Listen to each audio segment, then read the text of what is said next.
Alright, Archero 2, I have finally done it and beat this chapter 65 Dark Dust Bridge, and this was one of those things where I was really pushing hard in this game, pushing myself to the limits. We're just going and getting tracking eye, diagonal arrow, multi-shot, pretty much the perfect combination. Throw a freeze in there too.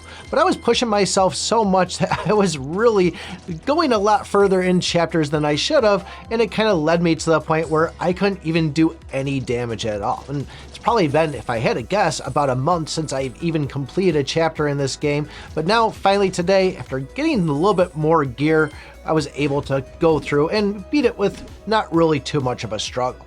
Now, if you didn't know, I did spend about $5,000 in the game. That was kind of my limit. I told myself I did spend $30 the other day, and I probably will kind of trickle in here and there. But game first launched globally, I said, let's see where it goes, especially with chaotic gear coming out. That was kind of the other motive for me to want to go and spend. Don't worry though, I know if you have been watching my other videos, I've been wearing the same shirt for 4 days in a row.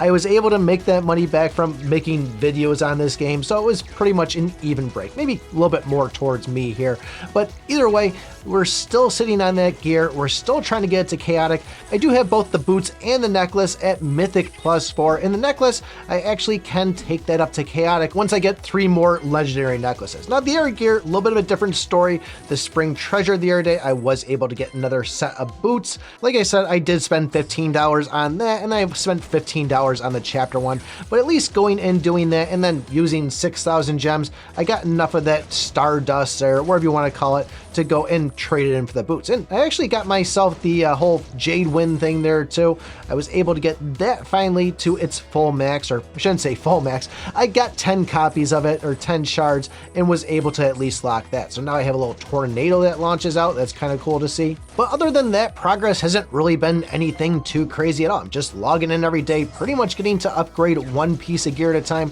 I think we're at like level 90 and 91 for a majority of the gear there.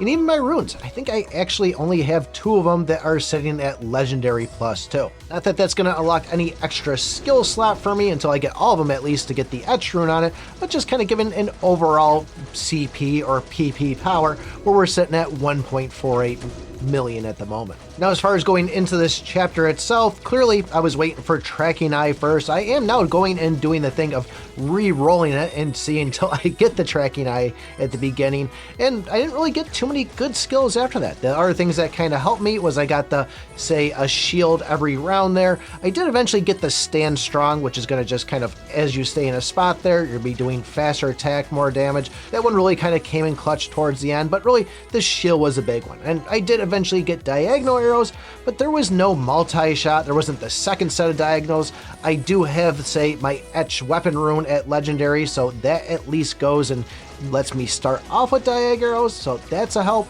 But it wasn't like, oh my god, I got the OP best run on it. Didn't even see freeze in there, so it was just more of a matter of me just playing the game as normal and making those dodges when needed. Really, I haven't been playing this game more than 20 minutes a day. I'm going in, doing the quick raid on the gold cave, doing it on the seal battle, and then I go and do the arena. Sky Tower, I'm so far in that, that's another thing. If I don't go and get tracking eye first thing, there's not even a chance of me really getting through the first round. But honestly, I still really like this game. I still enjoy playing it. Yeah, I might only play it for 20 minutes a day because that's where I'm at a power wall on it. But the fact that I just beat this means that now I have a better chance of going and having more time to play and enjoying it.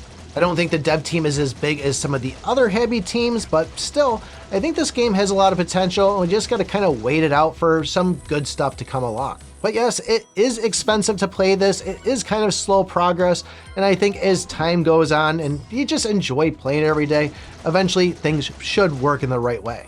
Not saying that that is going to happen, but that's my hopes for it there, and they seem to at least be listening in some of the other games, and things seem to get better, and I think it's just a matter of time before we see it in this. But I guess I more just wanted to brag that I beat that chapter there, because that finally feels so freaking good to get past that point, and now I can start grinding my way up and see probably when I'm going to get stuck on chapter 67. But if you haven't submitted your run on the no damage challenge or don't know anything about it, take a look at this video right here. Thanks for watching, and remember, I pick my butt.